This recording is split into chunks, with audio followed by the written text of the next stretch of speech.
வணக்கம். SKM cinemas அப்படிங்கிற YouTube சேனல்லேருந்து முதல் முறையாக சினிமா ரிவ்யூ போடுறக்க ஆரம்பிச்சிருக்கோம்.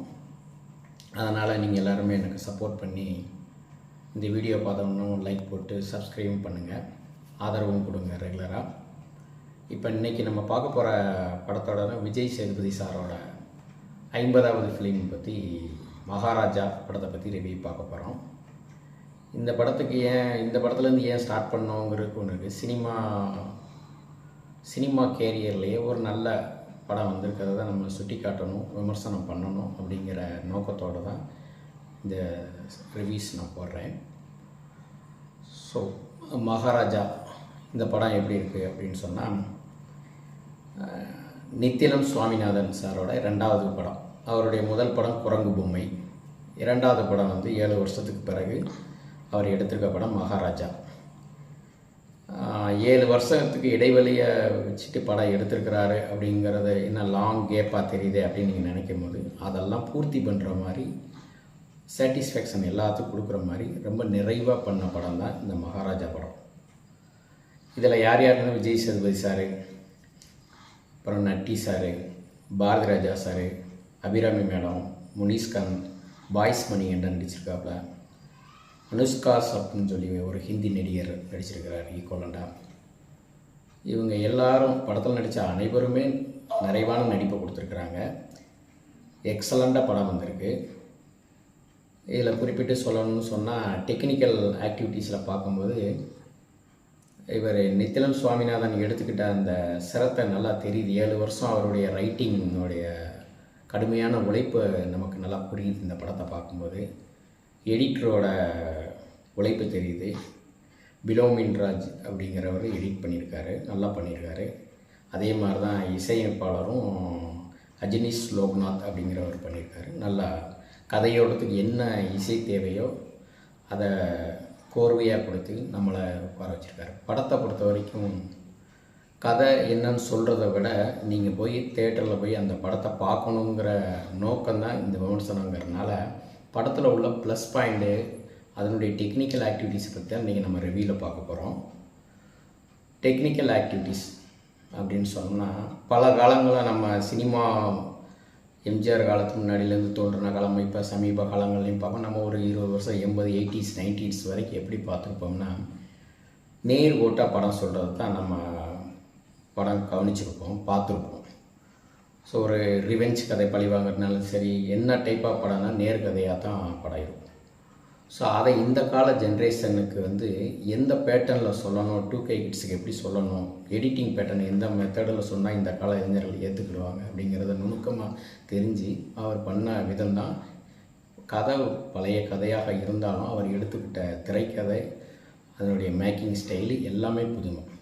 தமிழ் சினிமா இது வரைக்கும் பார்க்காத ஒரு புதுமையான படம் தான். பர்டிகுலராக சொன்னால், விஜய் சேதுபதி சாரோட 50 படத்துலேயே இதுதான் பெஸ்ட்டு ஃபிலிம் அப்படின்னு சொல்லலாம். அவருடைய நடிப்பு திறன் படம் பார்க்கும் நம்மளே பிரம்மி பார்க்குது, அந்த அளவு நடிச்சிருக்கிறாரு. அவர் பொண்ணாக வரக்கூடிய அந்த கேரக்டராக இருக்கலாம், நட்டி சாராக இருக்கலாம், அந்த வில்லங்க ஆக்ட் பண்ண ஹிந்தி நடிகர் அவர் நடித்த நடிப்பாக இருக்கலாம், எல்லாருமே சும்மா ஒரு சின்ன இன்ச் பை இன்ச்சாக கூட பார்த்திங்கன்னா நல்லா எப்படி இருக்குது அப்படி படம் சொன்னோம்னா, ஒரு மனிதன் உள்ள போகும்போது என்ன படம் எடுத்துக்க போகிறாங்க அப்படிங்கிற மாதிரி நம்ம போய் உட்காந்துருக்கும் போது, நம்மளை கொஞ்சம் கொஞ்சமாக கட்டி போட்டு ஃபஸ்ட் ஹாஃப் வரைக்கும் அப்படியே கொண்டு போய் நம்மளை செகண்ட் ஹாஃபில் கொண்டு போய் இறுக வச்சு, கிளைமாக்ஸை நம்ம மனம் உருகிற மாதிரி ரொம்ப நீண்ட ஆண்டுகளுக்கு பிறகுன்னு நினைக்கிறேன். நிறைய படங்களில் கிளைமாக்ஸ் பார்த்துருப்போம். அந்த படத்தோட கிளைமாக்ஸை சென்டிமெண்ட் காட்சியோட இன்றைக்கால 2K கிட்ஸுக்கு பொருந்துகிற மாதிரி மிக அருமையாக கிளைமாக்ஸ் பண்ணியிருக்காரு. எல்லோரும் போய் பார்க்க வேண்டிய தரமான படம் தான் இந்த படம், மகாராஜா அப்படிங்கிற படம்.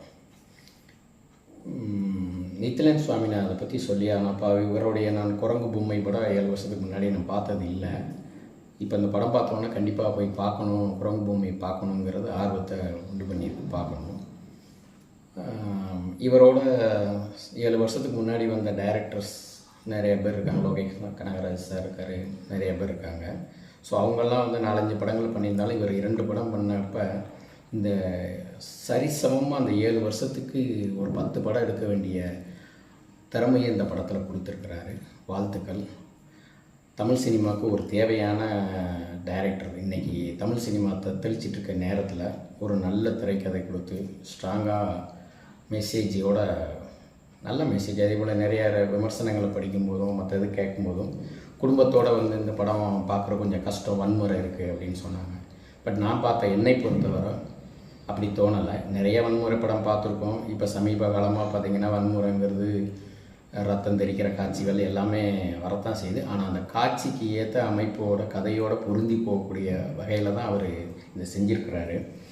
ஸோ அதனால் வந்து குடும்பத்தோடு கண்டிப்பாக அவசியம் பார்க்க வேண்டிய ஒரு படம் தான் இந்த மகாராஜா படம். டெக்னிக்கல் ஆக்டிவிட்டீஸில் எங்கேயுமே குறை சொல்ல முடியல. நான் பார்த்த வரைக்கும் எவ்வளோ தமிழ் சினிமா பார்த்துருக்குறேன்.